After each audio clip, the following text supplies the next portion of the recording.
something a little special and different for you today. You may be aware that we have a podcast, or maybe you aren't, called Popcorn Culture, which basically is Jay and I discussing our everyday lives. So if you're the kind of person who loves a Jay versus Ben and all the banter back and forth, you're going to love The Pop. Yes, it is our other podcast that we just don't market nearly as much, but we think you would really enjoy. This week's episode in particular, we thought came out really well.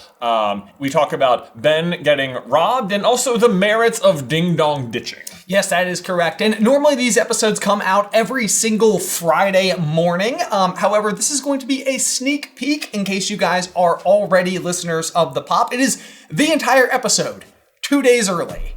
Enjoy!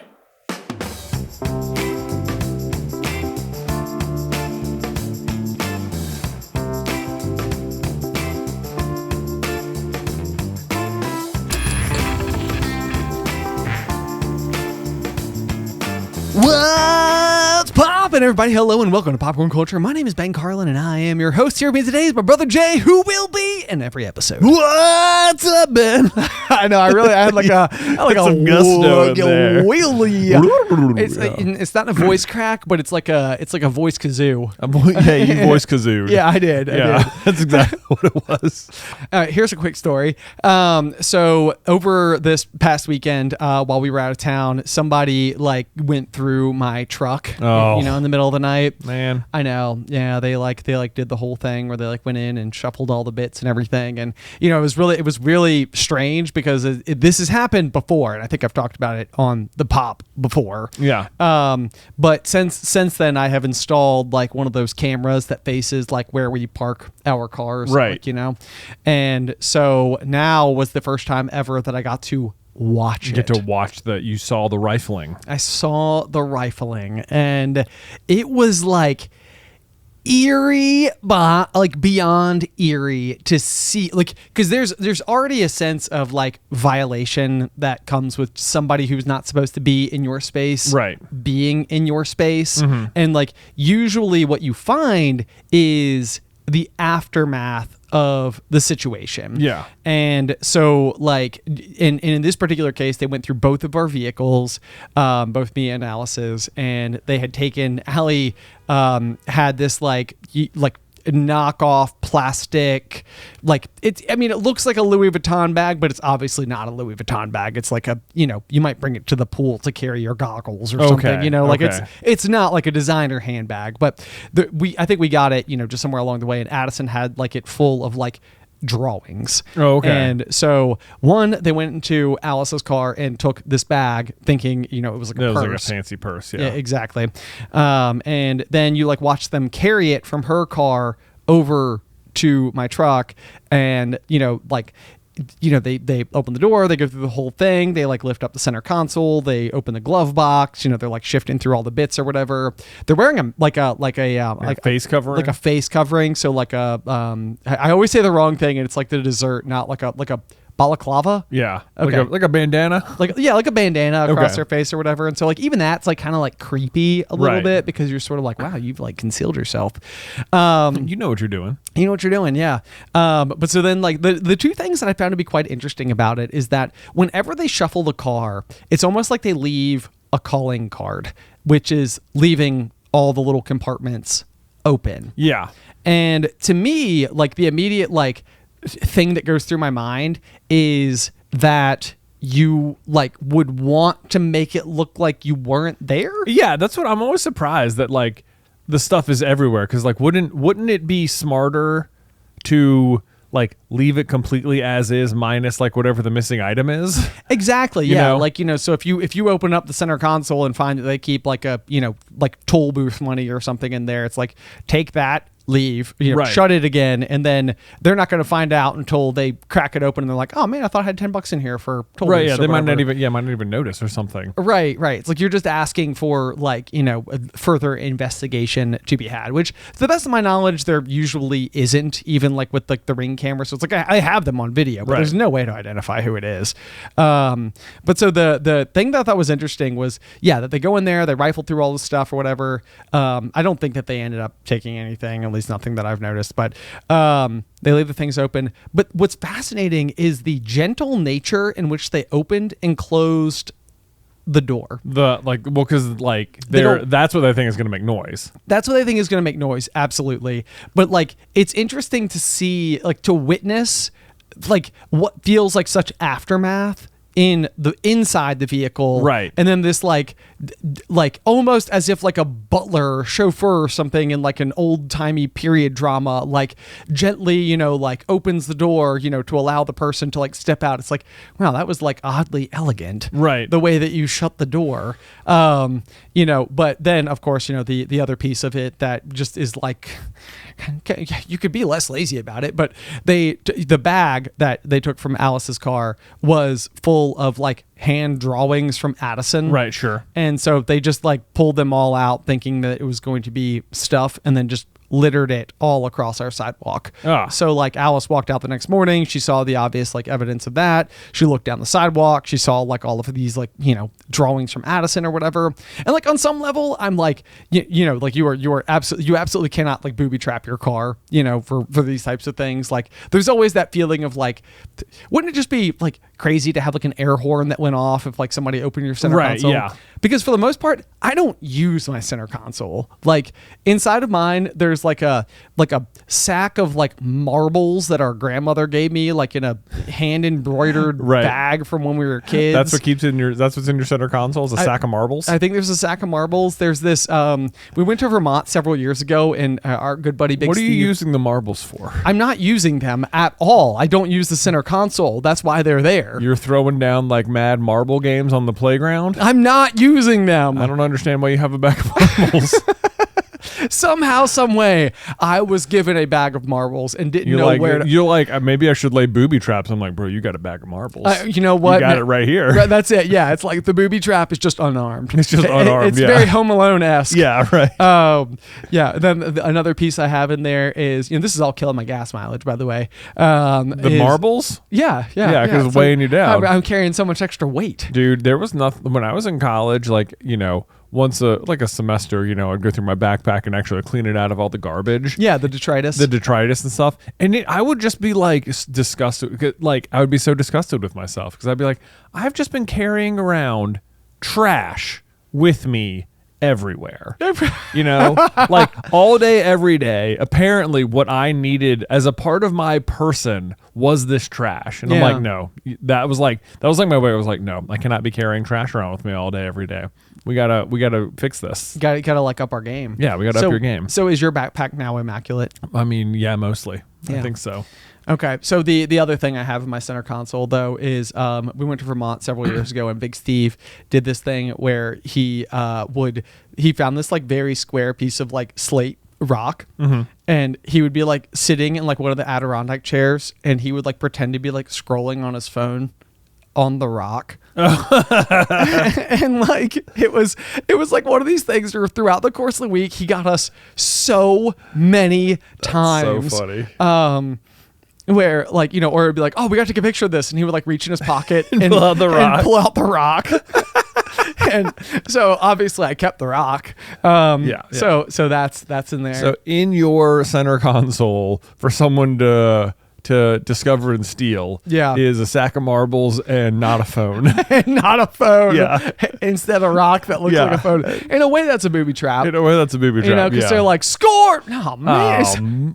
Is this a rock? If only. It's a rock. It's a rock. Yeah. I know it's a rock. Yeah. And then I have a bunch of season football tickets from when we used to have those 2 Virginia Tech football games, because, you know, we would go up to the game and I wanted to make sure I never forgot them. So at the beginning of the season, we'd get them in like, you know, one of those cool FedEx envelopes. Yeah. And I would go and put them in the center console so that we would always have all of our tickets. Yeah. And they're still there. They're just still there. Yeah. Yeah. Like, because I'm always... You need to be driving around with them at all times. Of course. Yeah. My relationship with the things in my center console are like, I can't possibly let them go, but I also don't want them to be anywhere else. Right, because then I won't know where my sack of marbles is. or my not phone. Or you're not a phone. Yeah. Do you know, they like sell like basically that exact product now. Just like, that's like a, you know, like a cut piece of like acrylic plastic that looks like is in the shape of a phone. Okay. Specifically so that it's like having a nicotine patch, but like a phone patch. So you can like stand in line and like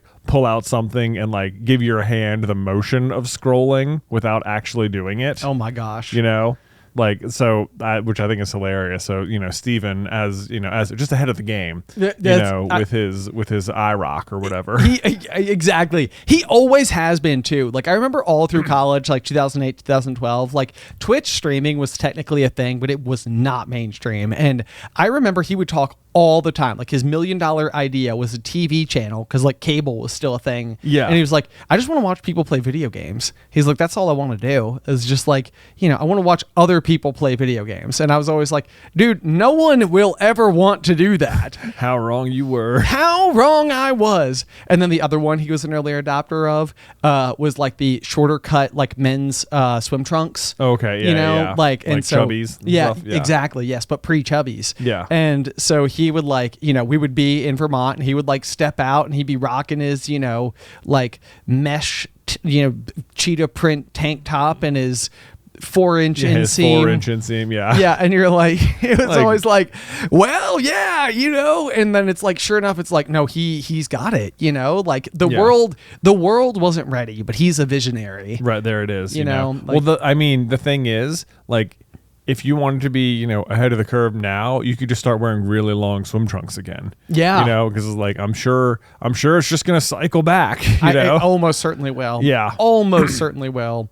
Yeah. So anyway, that was like my weekend extravaganza. But yeah, it's like I always think like whenever this happens, I'm sort of like, it would be so funny if I could just have like a little thing that was like just a little alarming, you know, not like dangerous, not harmful or anything, but just sort of like, you know, like a Jack in the Box that like I just sort of keep like sprung down the entire time. Oh man, yeah, something that would be great. A Jack in the Box in the center console would be great. Or like 300 containers of those. Remember like the can of nuts? The can of nuts, yeah. Just get like, those like spring loaded down there and be like, do not open the center console. Right, okay? yes. Under any, but you know what would happen would be somebody would get in your car and they would just like out of curiosity crack it open because sometimes people do that, I guess. Yeah. For the purposes of the story at least. Yeah. You know, and they crack it open, it's just like, yeah. And like 35 noodle length. Like, do you know how hard it was to get 35 of them crunched down at the same time? Okay? It was really difficult. Yeah. Easy. I had to shut the door really quick. Really fast. Okay. Yeah. It has been shut for literally 90 days now. Right. Okay. I know. And then, you know, the other thing too is, so like we got home from our flight last night in the absolute middle of the night. Yes. And so, you know, sure enough, I like was trying so hard not to have my dogs wake up the entire house as I like went to crack the door open. And I've got like one of those like keypads, you know, on my door. And so I'm trying to like press the buttons or whatever. But as soon as the dogs hear me open the gate, they start barking like crazy. And then you're trying really hard to like press the buttons, but then I can't hear if I've touched the button over their barking to like undo like the deadbolt or whatever. And I'm like, because it's a touch screen too, which was the worst idea I've ever made. Touch screen lock thing. Yeah. It's horrible. You should have tactile buttons. Right. Yeah. Pro tip. Made it worse. Yeah. But anyway, so then I let the dogs out. We're like out standing around the yard, and I was like, you know what's crazy? It's like it's about this time that those people came through, and it's like, how wild would it be if you like looked over and just saw somebody like with a mask walking down the street, and I'm like, you're the guy. They're the guy. I know you. Is there a part of you that wants to just like be like, I'm gonna like, you know, spend like a week just camping in the bushes just to see? Can I get him? I know. Yeah, it's like just like spark up a conversation, or like, you know, like they spark up a conversation. Yeah, you know, like they're like digging through the thing or whatever, and you like walk up behind them, and like, well, hello there, dude. No, you spray him with a hose. Spray him with a hose. Just like. Oh, I mean, that's just not bad. absolutely blast them. Yeah. Absolutely. Right in the face, you know? Yeah. And they'll be like, what's wrong with you? And I'll be like, excuse me? Were you not robbing me? You think they would say, what's wrong with you? Like, their context would be so lacking that they would be like, hey. Yeah, they'd be like annoyed. They'd be annoyed at you, for sure. I mean, they would certainly be annoyed. Yeah. You get the water in their eyes, then they can't see. Then you just like tackle them to the ground and figure out who they are and take a picture and then run. Right. Then what are they going to do? You know, I mean, then they're going to be like, oh, crap. You know what else is crazy though is just to think about the fact that it's like I go to my corner store, all the time. You know how I love a convenience store. I know you're a convenience store enthusiast. Yeah. Thank you. Yeah. I truly am. I know. I appreciate it. Yeah. I just love a convenience store. They're so convenient. And everywhere I've ever lived, I've always found like my one. Yeah. Like I know the staff. Yeah. I'm like I'll pop in. How are your kids? You Got to do the thing. I talk too much. To No, people. I don't think so. Yeah. You're good. Just everyone's a friend. Mm-hmm. But like it's entirely possible that like I could just like be in the convenience store and it's like they're just like standing there. And Right. it's They like, could just be there. It's like, hey, you've robbed me. Right. Hey. How's Hey. it? Well, you know. Ben, nice to meet you. Yeah. But it's like it's probably someone in your neighborhood, Like it almost certainly has to be, unless it's like a trick-or-treater thing and they like come from like another neighborhood and they're like, this is a good one to hit. Right. Okay. Let me ask you this then, Ben, about since we're talking about Ring doorbells. Yeah. Maybe this is a solution and maybe it is a problem. I don't know. Ring doorbells are almost certainly killing the art of the ding dong ditch. Yeah. You know what I mean? Yeah, they are. Like now some would say that's a good thing because if you're on the receiving end of the ditch, it sort of sucks, It's It's very annoying. It's very annoying, Right. and you do once again. It comes with that sense of like violation. Yeah. You're sort of like, this isn't. I think you know exactly what's happening. I don't know. Yeah. No, I do. I know exactly what's happening because it's happened to my house before. Okay. You're getting ditched or whatever, and it's like it's so frustrating. But at the same rate, like I know what's happening. I'm not like I don't feel like under attack. I know it's just some idiot kids out there. Yeah. But now on the reverse side of things, is the act of going around with your buddies ding dong ditching people like sort of like a rite of passage, It's like there. it's a good because it's not like necessarily like super nice or anything, but it's like a fairly harmless thing you can do as a teenager is like a like act of rebellion or whatever. Right. It's a fairly victimless crime. Right. I think like where nobody is harmed. I mean, I to be fair though, you are on somebody else's property, and sometimes I do think that poses more of like a potential safety risk than we ever gave it credit for. But most of the people that we were ever doing this to, it always felt like we knew the people so well enough, right? Yeah, that it was almost like a gag against like people that like, were already friends. Right. Or It's something. better. It's better if it's someone you know. Yeah, Maybe. right. Like I don't think we were ever just going and like being like, let's go hit this street, ding dong. Yeah, yeah. And we also didn't do this a lot for what it's worth. Like it was just. Yeah, I mean, I will admit to having ding dong ditched, dinged and donged and ditched. We did it. We did. Here we are. The confessional is here. Here we are. You guys, we were out there ringing doorbells and running, Right. If you don't know what ding dong ditching is. Right. Yeah, exactly. Somebody's out there like, what? Like, but honestly, it's funny too, because like the little like save button on computers is like a floppy disk. And it's like there's a generation of people now that don't know what floppy disks are, so they don't know why the little save icon is in the shape of this like weird, weird square that's missing like one of its corners. But I could see a world where like if everybody has doorbell cameras, it's like, well, you're certainly not going to go up and like be on camera. Exactly, you're not going to go up on camera, right? Especially because it's typically like a sort of a neighborhood activity, Right. Yeah. Often, so it's like they might know you, You know that. Come on now. I just have no idea. There's oh my gosh, I feel like I'm afraid to pause to take the time to look it up, but there's a line from Dumbledore that's something. I'm gonna look it up. Like something about age forgets what it's like to be young. Yes. Right.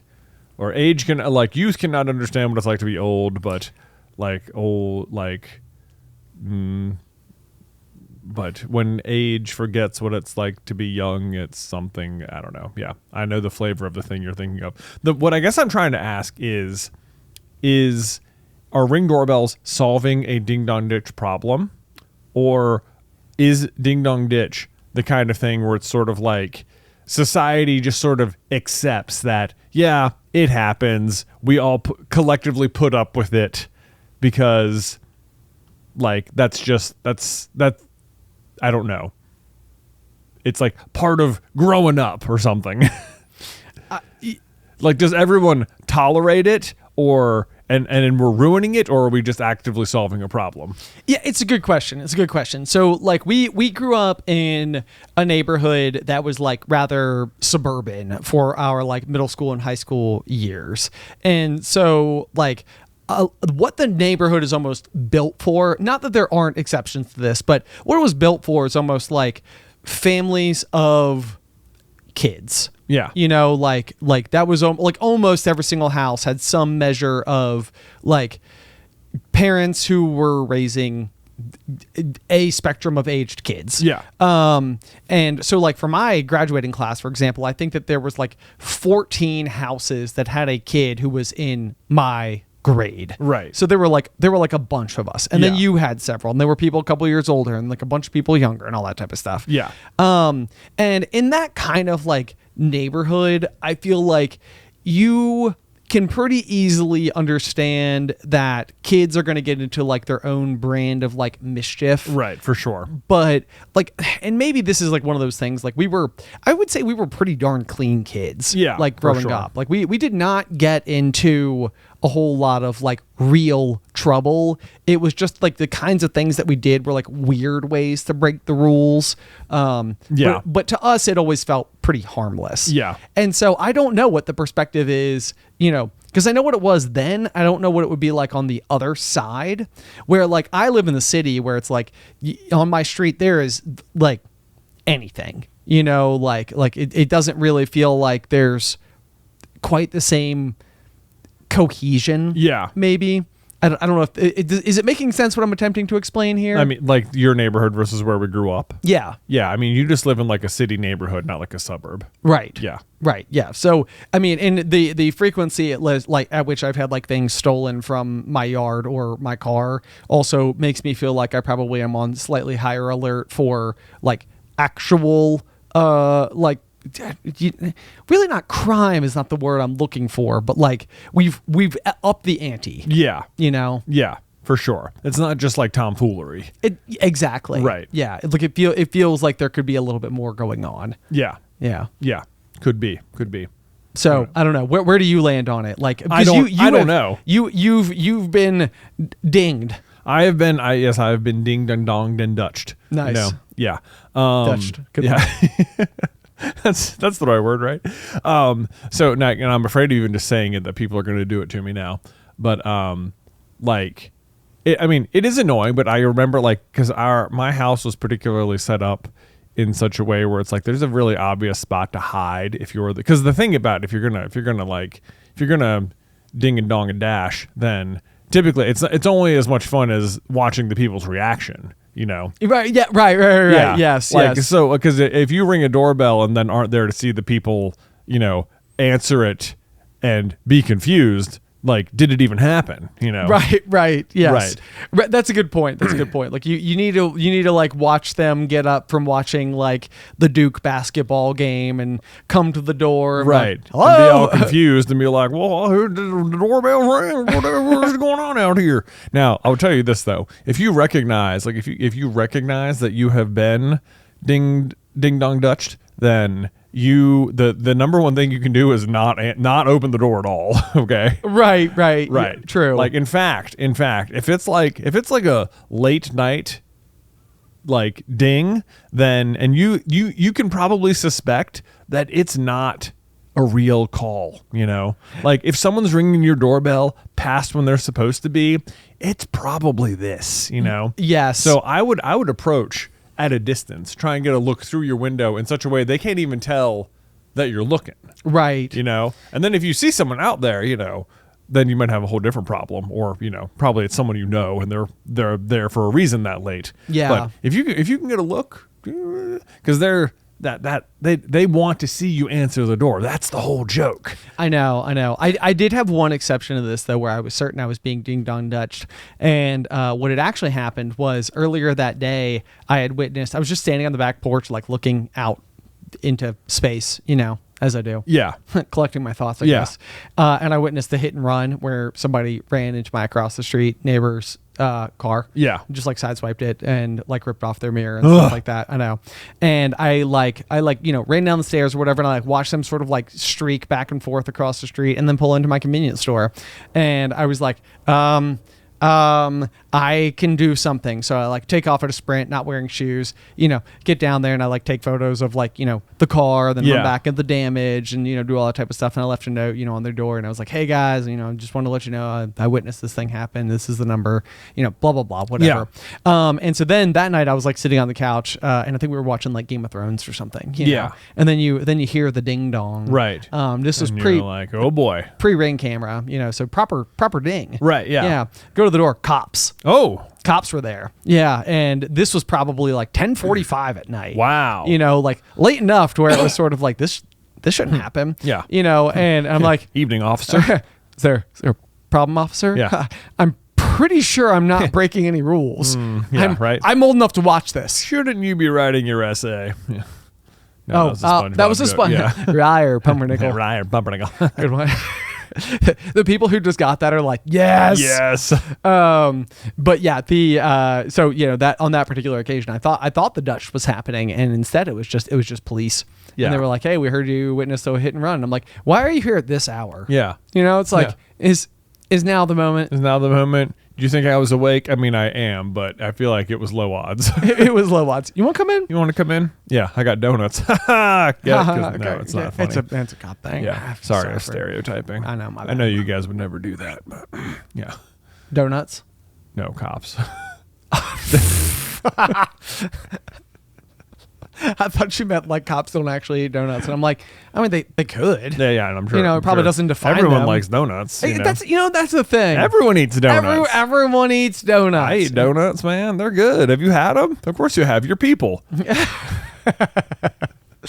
Oh, everybody likes donuts. Yeah. Yeah. Okay. Where was I going with it? Oh, but here was the other half of it. Okay. Is that when I was ding dong dutched, is that because I know where the obvious spot to hide is, I could like look out my window and be like, see like if I could see them in the hiding spot. Oh, yeah. Right. Sure enough. You could see them. Oh, I could see him out there, and I was just like, oh man, I so badly want to scare the pants off these kids, I'm like, there's part of me that's just like, do it again, man. Give them a real let's coming. I know, like I'm like, okay, here's what I need. I want to be able to like sneak down the back, come out, like creep up on them, wait for them to do it, and then like come out like full sprint and just scare the crap out of them, Right. Because it would. It would. Yeah. The thing is that like you don't want to poke the bear that is the story this group of like teens tell each other about your house. Oh man, no, maybe you do. I don't know. Because like I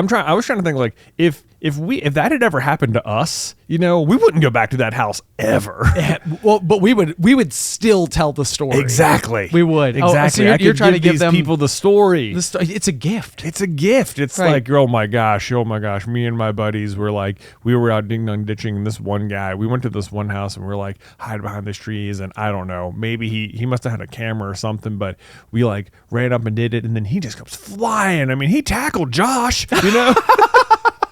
It's like R.I.P. R.I.P. Josh is dead. He's dead. He disintegrated. He just vaporized him, man. Oh no. Yeah. Oh no. It'd be so great. It'd be so great. Yeah, that's you would scare the bejesus out of them. Right. And then of course they're neighborhood kids, and you get their name, and then their parents, they'd have to deal with their parents and stuff. You're gonna go talk to the rents. We could. We could. I mean, you could. The threat would loom. Yeah, that's right. Yeah. Like, hi, Josh's friend's mom. Yeah. Josh's friend's mom. We have bad news. Your son, well, he's more mist now than man. Than teen. Than teen. Yeah. Like, how great would it be? Because, like, there's like the other side is like, can you win the war? Can you be like, oh man, I knew they were coming. I was hiding. I had the hose. I was ready for them. You know. But they got in the hiding spot and then boom. Oh man, it'd be the best. It would be the best. Like, you know, it's like being a fan of like a really, really bad sports team. Yeah. Because like I have a feeling if you're a fan of like Alabama football or something, on some level you just expect to win. You know, it's like really all that can happen is the team meets your expectations or disappoints you. Right. Whereas like the people who are fans of teams that aren't good, it's like there's pure joy still left to be had in that experience. Because either they meet your expectations or they excite you. That's exactly it. Right. Yes. They either lose like you expect them to or they somehow pull it off. And you're like, best day ever. Woo.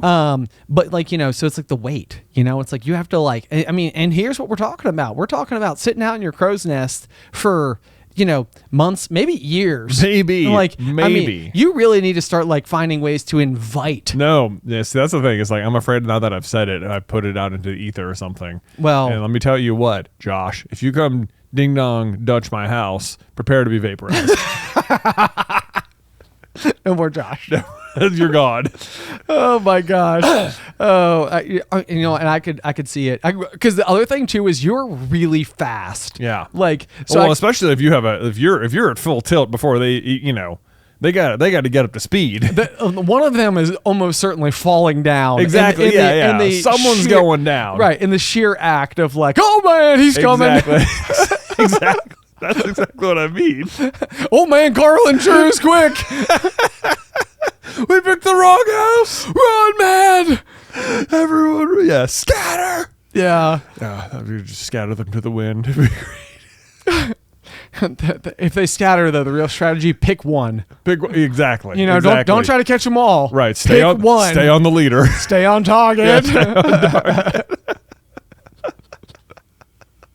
Oh my gosh. So like, I mean, do you keep like a pair of like track shoes, you know, like back in the day we had you know, they honestly feel like someday they would be like an artifact of a time long gone, but our track shoes they called them spikes because they were like, you know, really lightweight shoes that were designed for like track meets specifically, but they had like metal spikes sticking out of the bottom of like sharp metal spikes. Well, like cross country is, you know, run outdoors and like the grass and stuff, so you wanted the extra grippies. No, of course, yeah. I mean, it totally makes sense and everything, but like, you know, you got to keep a pair of those, like, you know, laces ready to be like zoinked down and everything. You know, like maybe like the tongue is pulled forward, so it's nothing more than just like pop pop. Well, that's always the thing, is that like I could see them out there, but it's like, man, by the time like I'd have to go get like shoes on and stuff. Beth, yeah, hold on, I gotta be stealthy. I gotta make it into the basement and get at the back door. You know. Oh, right, yeah. Oh, you know, okay, that's the other thing too. You could tag team this with Beth. So Beth goes to the door. She goes outside. She speaks into the void, gives them the show that they're looking for. In the meantime, you're sneaking out around the back. You're coming back up the little hill, and you're like, "Hi there." Yeah. Could you? I mean, they like I can feel the back of the neck sweat. I know that would from like here. Yeah, I mean, it's just like I would freak out. Right? Having fun. You know? Oh my gosh! I mean, like it's one thing to say it in the context of our nice cozy podcast studio in the heat of the night. Right. Yeah. You know, like I mean, it's like, and I don't know why, but the grass is slippery. You know, that's exactly the other thing. Yeah. Right. Like you got to have the shoes on because. Right. Well, that's why they're going to fall too. Absolutely. Yeah. Are they ready for this? Or even if you just like the other thing is like, because I know where the hiding spot would be. So it's like you just have like, you know, get some remote sprinklers. You know, it's just like, oh yeah, hold on, wait, I got them. You know, then it's like having this like giant, like almost Jeopardy buzzer. Yeah. That's just sort of like sprinklers engage. Exactly. Yeah. How about that, boys? Right, yeah. It's like... Or girls. Yeah, equal opportunity ditching, you know? Right. I'm not here to make assumptions. None whatsoever. Yeah. Oh, man. That is very funny, though. That is very funny. Actually, the flip side of this experience for me once upon a time was when the house that we lived at, that we started SuperCarlinBrothers in, was rented to us by this like aquarium client that I had. This like, you know, landlady persona, as it were. And just down the way, she had like a triplex as well. So like walking distance from our house, super close. And brother-in-law Mike, who wasn't brother-in-law then, just GMA member Mike, lived in such a place. And so he was on the top floor, and there was this like single mother who lived on the bottom floor. And so like one day we are over there, and like, you know, we were talking outside. I think like, you know, my girlfriend at the time, Mike and I, and clearly what had happened was, well, let me begin the story. So we're standing there, we're just kind of like chitter chattering outside, whatever, just kind of catching up. And all of a sudden I hear like a rustle in the bushes, you know, like the hiding spot where the ding dong would happen. Yeah. And I'm sort of like, man, what was that? You know, so like, you know, I mean, probably a squirrel, like whatever, you know, it's like when you hear horse steps, think horse, not zebra. Right. Yeah. Hoof steps, gallops, clip clops. What is the phrase? When you hear hooves. When you hear hooves, think horses, not zebras. Yeah, horses, not zebras. Yeah. The point when you is, hear a light trot. The point is, it's usually not something surprising. It's usually what you expect it to be. Yeah. And you know, but either which way, I go. Perhaps an auror. So killed the fox, obviously. Right, yeah. You know what? Did you think was that the most was that horses there, Bellatrix? Right. Yeah. Also, you know what? I would be just as surprised if it was a literal fox. That's true too. In this particular situation. Anyway, what was in the bushes? So I go and I peer around the bushes, and there, staring back at me, is a full-grown man. Wow. And like the only thing I could say in the moment, and I remember it clear as day, was, "Is that a person?" And he just turns around and books it in the opposite direction. Weird. I know. And it freaked me out because I was like, in the dark, I did not expect like a person to be hiding in the bushes. Right. Like it really threw me, like full body, like every single hair on my body was like standing up. I was like, that was shocking. Right. Which is also like one of those crazy things where it's like somebody could present you with a scenario and you could think you would know how you might react to it because like you have the safety again of like the position you're in, the conversation. And then when you're like faced with it, it's like, oh no, that was weird. That was very weird. Right. I didn't like it at all. But essentially what we believe happened, because we later described the getaway car, a blue Hummer. Yeah. Classic, you know. And somebody was like, oh, that was the downstairs neighbor's ex. Oh. And so what must have happened was he was doing himself a little drive-by. Yeah. You know, like saw you guys down there. Saw us, thought you were stepping on his girl. That's exactly right. That's exactly right, you know.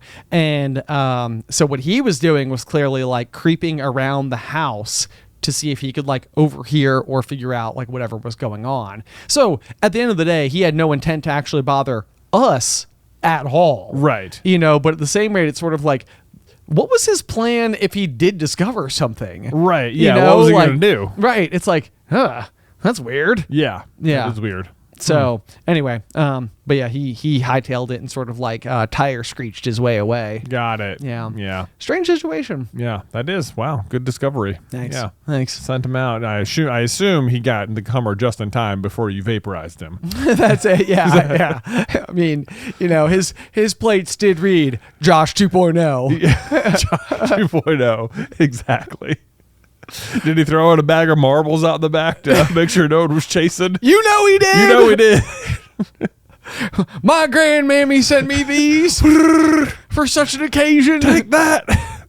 They're just like raining down. Yeah. Oh God. Little glass bullets of despair. That would, yeah. If you ever find yourself, you know, being pursued in a chase, you got like a nice little like bag of ammunition there, right? That's it, yeah. Spink. So by ammunition, we don't mean, you know, it's more like a tripping hazard. Exactly. Yeah. Yeah.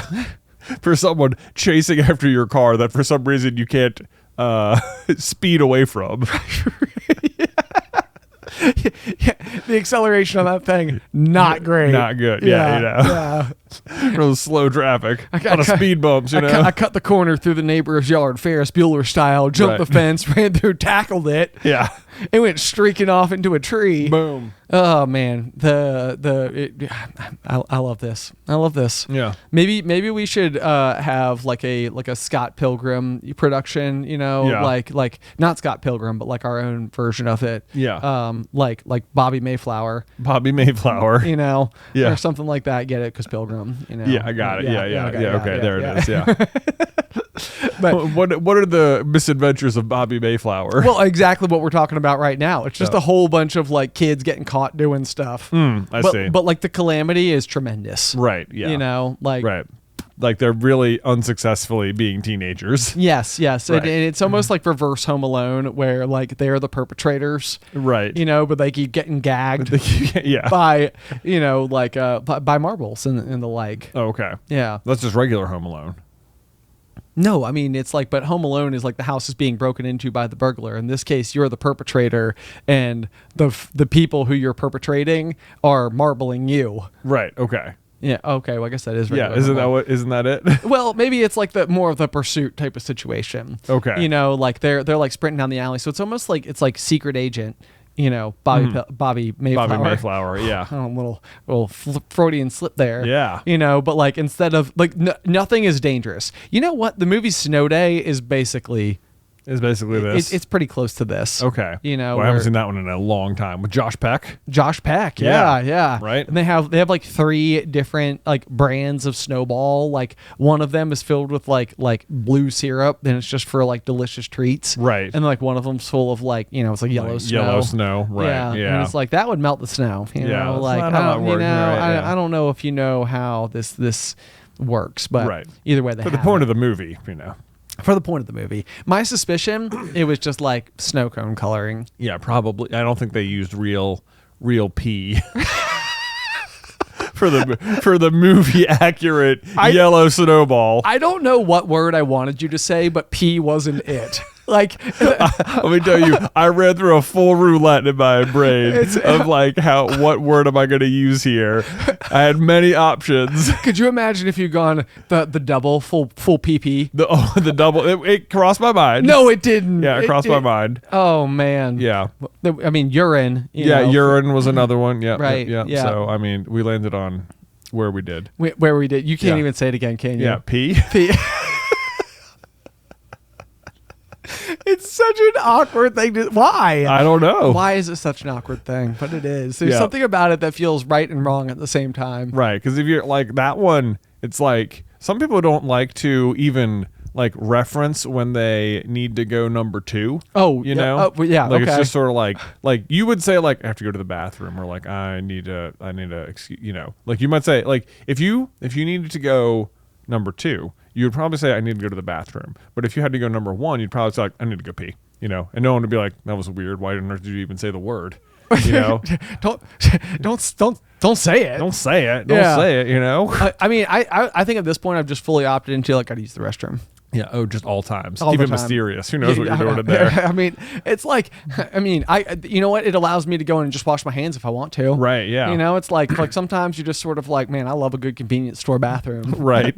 As so many people do. As so many people. Yeah. Yeah. Usually the downside of most convenience stores. It really is. Yeah. I don't understand like how they could be so well stocked on candies and chips. Yeah. And so overlooked on cleanliness. and bathrooms. On bathrooms. Yeah. Yeah. It's like how is it so bad? Like at some point in time, what they should really be doing is just building a fully like tile room and just go in there with a pressure washer and like a hazmat suit and a just hazmat suit. and just I mean For just all the radiation and stuff. Yeah. exactly. Yeah. From the pee. Yeah. From the pee. Right. It's everywhere, man. The urine. Oh man. Do you think that urinal cakes would smell different if like are urinal cakes always going to smell like the environment that they're in? Like, I mean, like if you use like a certain brand of Febreze long enough, it just starts to smell like cover up. Right. Sure. Like it's like this doesn't even smell clean anymore. It's like, because the only time I use it is when I need to solve a smell related problem incident. Yeah. So it's like you can't. Yeah. Like, it's like would like urinal cake make like a tremendous perfume if it was never used for urinal cake? I doubt it. Because it stings the nostrils. I mean, I think it's supposed to be like more of a smell neutralizer more than anything. It isn't. You don't want it. I don't know if you even want it to be a pleasant smell though. You don't want it to be like this. You don't want to suddenly start being like every time you're in the men's room, it's like, oh, it smells like cinnamon rolls in here. I love the cinnamon roll urine cakes you guys got going. Would it ruin cinnamon right, rolls exactly. or bathrooms? Right, both. Probably Both. You lose both. Yeah, you don't want that. Because it's a good point, because you don't want to go in and be like, no, that smells good. Right, you don't want any unsuspecting child who doesn't know to be like, well, these things smell good, Oh, Right? I didn't even think about that. Exactly. I was just thinking about the contamination of intentionally breathing in the space, Yeah. Like, right. like being like, I'll sample a little more while I'm at it. No, I don't think so. Yeah, with your nose, not with anything else. Yeah. You want as little time in there as possible. Oh, that's the objective. Absolutely. In and out. In and out. Yeah, exactly. I wonder if when they named the restaurant that, they were like, oh no, I just want to go in and out. It sounds like something else, Oh. Yeah. Transition? Transition! Jay, so I am looking at your show notes here, and you've given a coaching update. Yeah. So you are, I just realized that you are a soccer coach with a mustache. I'm basically Ted Lasso. Does it feel good? I mean, it feels great, You I have the Ted Lasso shoes. Maybe I should wear them to my first game. You absolutely should wear them to your first game. Okay, we'll just go full Lasso, Yeah. I think that is a great plan. You also should I wear khakis? I think khakis and a white visor. Yeah, we'll just cosplay the lasso. Yes. Yeah. I mean, there is nothing that could go wrong. Right. I know. Yeah. Right. Exactly. It would only be great, and all of the parents would be like, "I'm so glad we got this coach." I actually have an AFC Richmond shirt too. Wear that. Yeah. Right. Just full commit. Well, I'll be there. You'll be there. Yeah, I know. Well, yeah. my first game, I thought I had like another 2 weeks of practice before my first game, because we've only had 1 week of practice so far. But alas, we have this week, and then our first game is this Saturday. Man, I okay, know. so you're like in the funnel at this point, but like, how is training going? Like, how are the troops? Are they holding up after camp? I mean, I think we're doing pretty good. We've had 2 solid practices so far. Everyone's looking nice and crisp out there. That's good. That's good. Yeah. Quick ball handling. Everybody's feeling snappy. I know. snappy. I feel like I had some good. I feel like I had like good, like I have to have these coaching moments where. So the way I've been starting practice is everyone just gets the ball and has to like dribble it all the way around the field or whatever. So the first practice you just had to do that twice, 2 laps, just dribbling the ball or whatever. 2 laps, yeah. And then second practice I'm like yeah, everyone, all right, everyone get a ball, we're gonna run a lap, dribble, and then meet me right back here, And then everyone comes back around and I'm like, okay, now we're going to do that again, but you can only use your right foot this time, right? And then get back around and it's like, all right, only left foot this time, right? No, you did not. I made them left footed. And then we started doing like our little pullback drills after that, like learning a new move.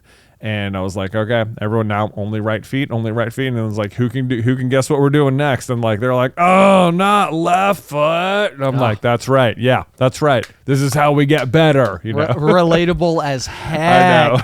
I am with them where it's like I'm upset on their behalf that you made them do those drills. Yeah, I mean, they have like to learn. Maybe they're better for it, but like, you know what? Sometimes it's better to just not be better. No, they're better for it. They're better for it. I know. Actually, I do agree with you for clarity. Yeah. Then except for we do have 1 left footer on the team, so little Ethan had no problem with that, of course. But right, but I mean, probably the rest of the time is the right foot stuff. So does that mean that this particular left footer? I mean, they must be playing like the left forward, right? They're playing. They're going to be probably left mid. Is what I'm thinking. Yeah. Nice. Yeah. Okay, that sounds good. Sounds good. That's going to be probably where they're at. Left forward or left mid. But yeah. Okay. So now it seems to me like you are already thriving. Like it's been like I was really nervous going into the first practice, and then I felt like it went well, and then the second one it was like, okay, I was a little more like comfortable doing it, and so the next one as we're recording is tomorrow. So I'm like, okay, now I really got to be like, okay, what do we got to prepare for like actual game, you know? Like, we did like a little scrimmage at the end of the last practice against another team, which went very well for us. It was great. Get him, coach. Get him. That's right. No, part of me's like, how far do we go with this? It's just like I know we're all here to have fun, but like, you know what else is fun? Winning. Right. Yeah, I'll tell you what ain't fun: losing. No. So, but like, you know, we're doing it. It's like fun, the kind of stuff you can pick up on when you watch them do that. Like, you know, we had to do just like 1 or 2 throw-ins, and, you know, one of the kids just sort of like threw it like baseball style in. And I'm like, okay, well, we're going to have to go over that next practice. Right, yeah. Like, okay, we got to talk throw-ins. Right. Yeah. The throw-in. We went through such an era back in the day where we would go to the beach and play like beach volleyball. Yeah. And I don't remember if this is how it worked or not, but like, I swear Dad brought like 2 giant boards to like dig into the sand, or else they were just there. I don't know. We had like full on volleyball net setup though. Yeah, like dad had like a real volleyball net. Right. Somehow. Like it wasn't like the one that comes in like a little like zippered pouch that you buy like, you know, at the sporting goods section, and it's made of like hopes and dreams. Yeah. How did we do this? I don't know. I don't know either. But we did. Yeah. And a big part of that though is like whenever you have to like return the ball to the side after you have like a point scored on you or whatever, it's like you have to do this like big like overhead throw, you know? Mm-hmm. And man, I feel like there was like a moment in my life where like if there was like an Olympics just for like overhead ball huck, like I'm like I could have come. Maybe I could have done it. Yeah. You know, like I could throw that ball. Right. Like I know that there are people out there that ball over the ocean. You know. Exactly. Yeah. Yeah. And if not the ocean, at least the mountain. At least the mountain. Right. Yeah. Right. But like, you know, there are people out there that are built different. I understand I can't beat them. You know, but like close. Yeah. Right. Yeah. Yeah. Like it was a strength. Yeah. Absolutely. Man, I remember we were playing one soccer game in high school against the team Jefferson Forest. Oh. Yeah.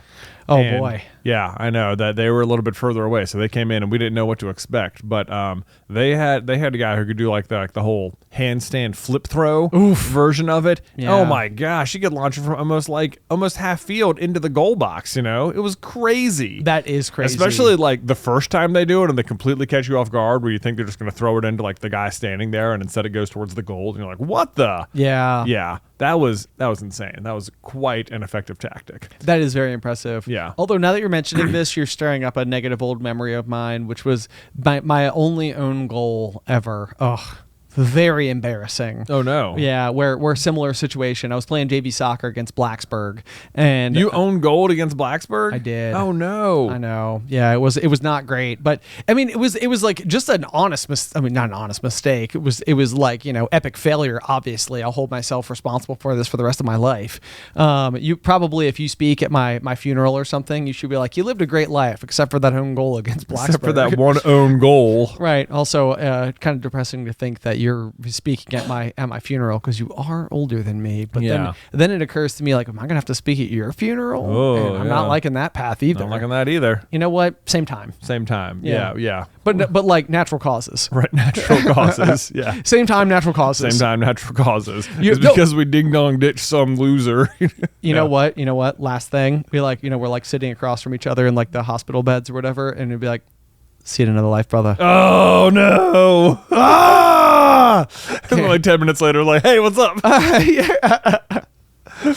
What lifetime do you think we're in? Yeah, where is it? Where are we at? Are we still brothers? Do you know where to go? I don't know where. There's really cloudy up here. Yeah, there's a gate. Yeah, but is it shut? Feels like, yeah. I'm afraid to bring up the own goal situation when I get there. Right. Yeah. But anyway, yeah, so we're playing against Blacksburg, and this kid had quite the arm or whatever, so arms, you know, it's the two-handed throw, drag the back toe, you can't pick the foot up.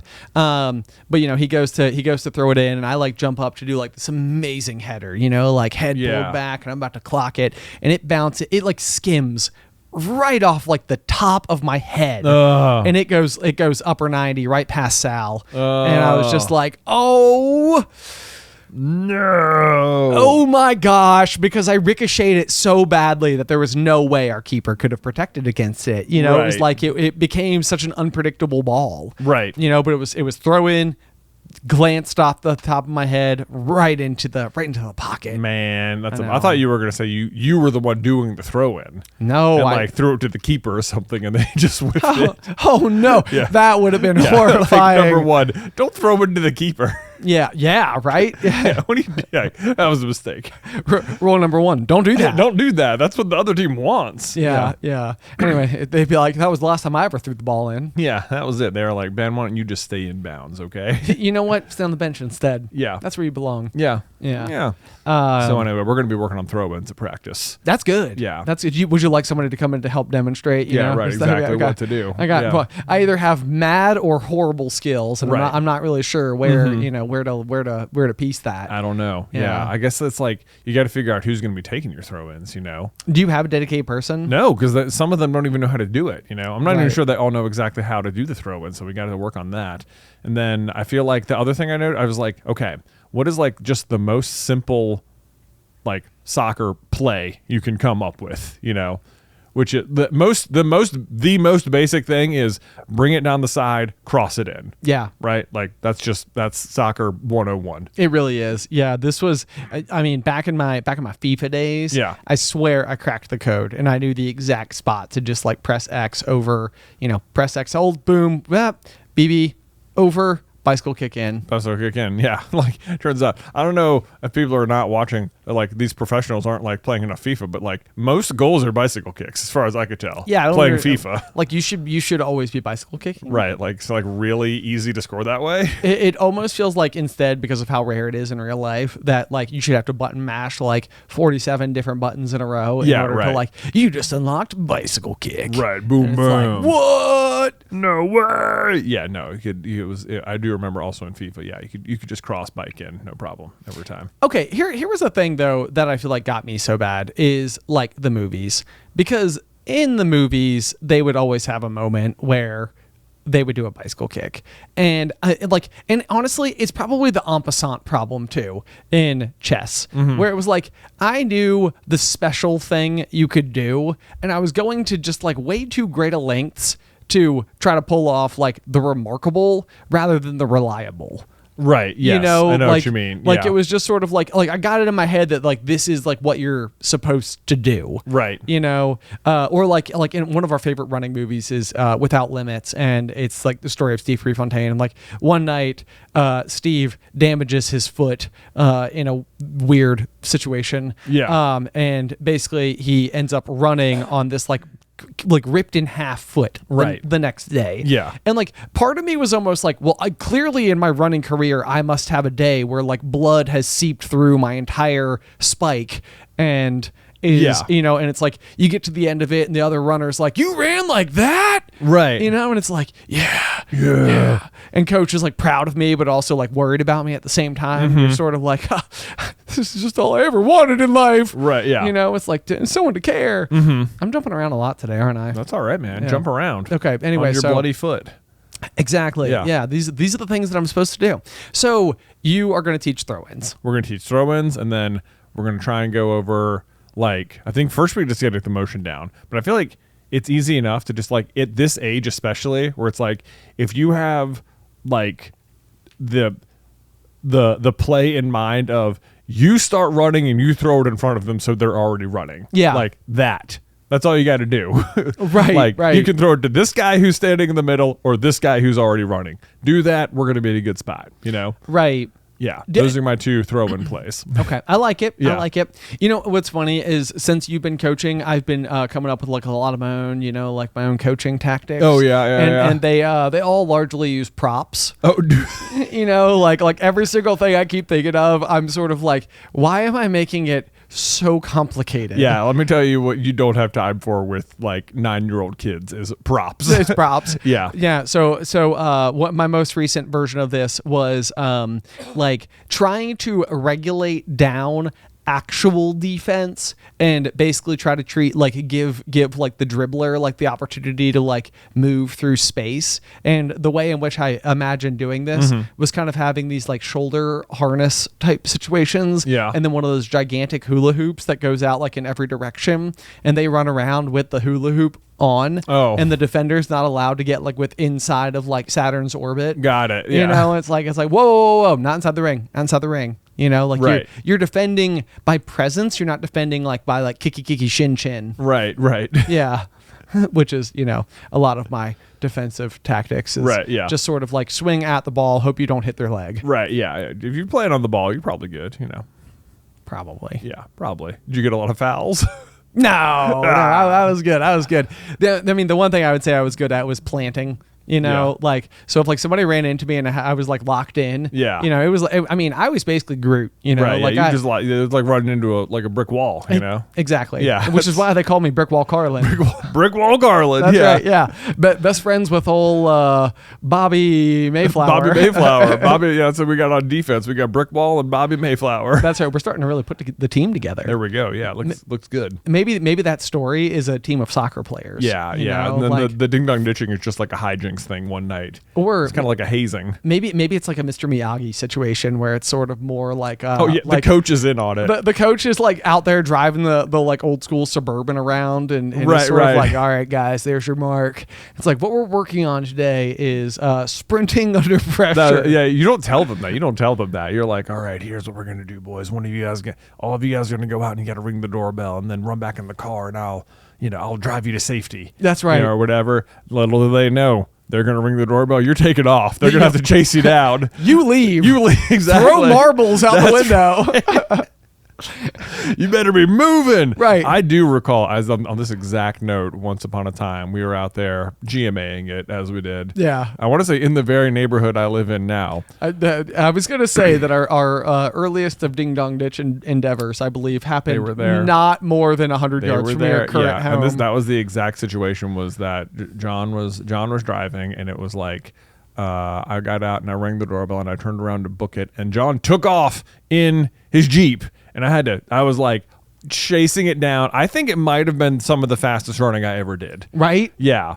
And I just like, oh my God, where are you going? You know, like. So, okay. Sidebar then. So we're up in front of those pearly gates. Yeah. You know, like we've made it. Yeah. We're in another life, brother. Yeah. And, you know, like they're like, okay, listen, you know, before we can let you in, we got to recap this Ding Dong Ditch situation. We need to revisit the tape. How much would you have to demonstrate restraint to be like, how quick was I going there? How fast was I going? You got the stats on that? You got it? Because I need to, I mean, like, tell me honestly, is that the fastest I've ever run? I would love to know, life? when was the fastest in my life? When was I running my absolute fastest? At what point? Where was I? Was I like mid-game? Was it just like in a random workout one day? Right. Was I actually in a race? You know, or was I like running for my life for some situation? Have you run for your life often? No, maybe not. But you know, not yet. Not yet. Yeah. Right. Yeah. Not that I'm aware of. You considering getting back in that Ding Dong Ditch game? That's right. Like that's right. I'm trying to develop an adult Ding Dong Ditch league in the neighborhood. Right. Yeah. That would be the funniest suburban neighborhood culture situation. Is like all of the parents are just sort of like, all right, welcome to the HOA meeting. Right. Mr. Carlin is here. He's going to be instructing you and giving you your packets on how to begin Ding Dong Ditch. Right. So basically, because here's how it works: is everyone at the meeting is just parents in the neighborhood who have kids who are old enough to like watch their younger siblings. Oh, so you can leave the kids alone. I see. And then you go Ding Dong Ditch your own kids and stuff. You know. Oh, a foolproof plan. Foolproof. Watch him freak, man. Oh my gosh. The reversal. Meanwhile, you're just down in the Jenkins yard, like everybody's got lawn chairs drinking beer. Exactly. They're like across the way. Everyone's got like lawn chairs, but like they're like in camo in the pine trees, you know. Oh my God. Yeah, everybody's just wearing like a ghillie suit. Exactly. You know, just like like rainbow beach chairs, but you're sitting in a ghillie suit. Oh my, yeah. Which, in case you're unaware, ghillie suits, this like gigantic, like forest shrubbery looking outfit you can wear for actual hunting. Yeah. But in this particular occasion, it's just sort of like you guys are all like, cheers. Yeah, exactly. So There you go. That's my adult Ding Dong Ditch League. Yeah. That's good. That's Yeah. good. Yeah. I'm glad that we went to D23 over the weekend and we promptly went into an entire episode about sheer shenanigans. The merits of Ding Dong Ditching and whether or not society should tolerate it for the sake of letting teens rebel in a safe way. Right. Or if Ring doorbells are ruining everything. Are they? Are Yeah. they? Yeah. You know, whatever happened to the privacy of your own prank? I know. You know, it's like you guys are ruining all the fun. If you want to stop the Ding Dong Ditching, you better be prepared to be out there doing something about it, not relying on your dumb cameras. All right. Right. Yeah. Right. Yeah. Form a league. You know, grow up and unionize.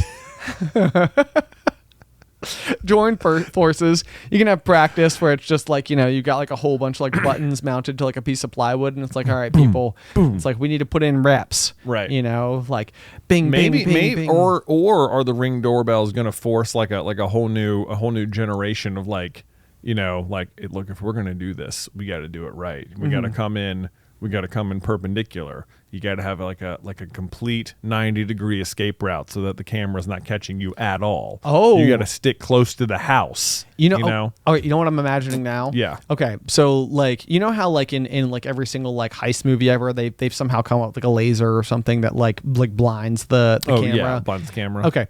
You know, like those suction cup like bow and arrows that like it's like blop. Yeah. You know, it's like I'm thinking, you know, like from a safe like 8 feet away, you just rip a suction cup arrow and it blops right on top of the. They're just like, archers ready. Yeah, exactly. You know, like the person comes out and there's like 15 plastic arrows sitting on the ground. What's happening here? It's like, they were not good. They were not good. You guys have terrible aim. No, this is bad. I give this like a 1 out of 10. You guys, not the best. Not the best. You can do better. I'm reporting this to the league. I'm giving you guys like I'll give you a 3 for creativity, but like this, you could do better. Right. I know you can hear me. Okay, here's the thing though, like science fair it, right? Like everybody's given like the assignment, you know, or like my 8th grade middle school science fair project was called the Rube Goldberg machine, which is where you have to use like simple machines to like do an objective. Yeah, like a chain reaction machine. Exactly. Yeah. Which the year before me had to raise a flag. Easy. Wow. Easy. No problem. We had to launch a balsa wood airplane. You know what? Balsa wood airplanes are hard to throw with your own hand. Right. They're hard to like operate within its intended purpose. Yeah. And our teacher was like, you get 1. You ever handled balsa wood before? She gave you 1 to work with? She was like, you get 1, and if you break it, that's it. What? Yes, I know. That's ridiculous. Ridiculous. Yeah. Yeah, I found it to be ridiculous as well. Yeah. It was like, this is way too harsh. What do you like? We have to test it. Yeah. You know, I'm like dropping a softball onto a mousetrap over here. Like, right, yeah. You know, like something's gonna break. Something's gonna break. Yeah. Anyway, not the point. The point is that like you do the ditch, but you leave like your like calling card. Yeah. You know, maybe it's anonymous. Oh. But then like each person that you ding dong ditch, you have to like do it in such a creative way that like you step out, you observe, you judge, you know, and then like you would like scan the QR code on like their purple little like, you know, calling card. Yeah. And then like you go through like on like the Google Doc or whatever. And right, you're sort of like creativity, execution, right, door press ability. right, yeah. It's like, how well did you get ditched? Fill out my survey. Here's a survey. Here's a survey. This is the culture in your neighborhood. You get to the door and you're like, man, they got me. There's the card. Okay. There's the All right. I don't. It's like shaving cream. Nah, I can see. I can see their hat over there, but yeah, you know. Right. You know, it's like, yeah. You Billy. guys you left footprints. I can Right. see them. Right. Don't yes. step in the mud. This is Bush League. They're like, we're hiding in the bushes. Yeah. Not what I meant. Not what I meant. Don't talk back. God, you're giving. Golly. Now I know where you are. Now I know where you are, which is good news for me because you're right in range of the sprinklers. Nice. Yeah. All right, guys, that brings us to the end of today's episode of Popcorn Culture, where I feel like we really made some ground on like the future of, just kind of like increasing everyday acceptability of humor. Yeah. You know, like we all need to just like lighten up. Right. You know, exactly. A little bit. Right. Like if you know what, if you lean into the turn, what does Doc Hudson say? Turn right to go left. Yeah. Right. Yeah. You know, it's like, guys, let's turn right a little bit. Yeah. Turn into the skid. Right. Yeah. Precisely. Yeah. Or left. Or left. Oh man, if you have any feedback for the show, and something tells me you do, you can send it on over to popcornculturepod@gmail.com. Stop encouraging this. Yeah, I know. So I mean, should we offer like a legal disclaimer? It's like, until your neighborhood has decided to come together as an HOA and promote the unionization of the Grand Ding Dong Ditch League. Yeah. Don't ditch outside league rules. You know. Exactly. It's like I'm not here to say that we're encouraging trespassing. You know, I guess we need to we need to like offer full clarification. But right. hopefully you've enjoyed the journey either way. You know, like, and maybe something good will come from this, even if it's not ding dong ditching. Please tell us about your best ding dong ditch story. Okay. Right. And it doesn't even have to be a ding dong ditch. It could just be like something that is like a ding dong ditch. Right. Yeah. You know, like. Yeah. Like a ding dong trench. Is that where you like ding dong and then dig a giant hole? That's right. That's where you hide the hole. Very similar. You dig a trench. That's where you hide. Okay, how would you grade the person who has staked out your property well enough to create a hole to hide in? Oh man, too far, guys. They jumped the bush. They landed a 10-foot hole. They've already got like a thatched roof above their heads. Right? Yeah. You know, yeah. there's a sofa in there. There's a sofa. They've run cable internet. They've run cable. I mean, that's impressive. Glow fiber. Even at some point, I'm like, how did I miss this? You know, that's the thing. Right. Yeah. That's the ingenuity of it. Yeah. And the best part is that like once they move out, you get that trench. Now I've got this cool trench for it. Feature. Property value. That's right. Yeah. And people come in and be like, no way, is this the trench? Yeah. This is the one. Like this is the trench. It made the news. Yeah. Like, I know this trench. Right. Oh, there's a plaque. Oh, that's so cool with the date and everything and the kids, their handprints. Hanging up right there in the dirt, you know. That's right. Yeah. Just staked in there like a little old fence post. Yep. Oh man, I wonder if we've lost people today. Probably. No, maybe not. Anyway, if you'd like to support the show, you can do so at patreon.com/popcornculture. Otherwise, until next time. Pop. Guys, thank you so much for tuning into this week's special episode of The Pop. We actually have a huge back catalog of popcorn culture. If you're someone who likes to just have a big thing to binge, that was our 350th episode. But if you want to start a little bit more recently, right here is the first episode of 2026. So that shouldn't, be 350 episodes. That's exactly correct. But anyway, guys, thank you so much for tuning in. Until next time, pop. I see what you did there. Yeah, cool. Bye.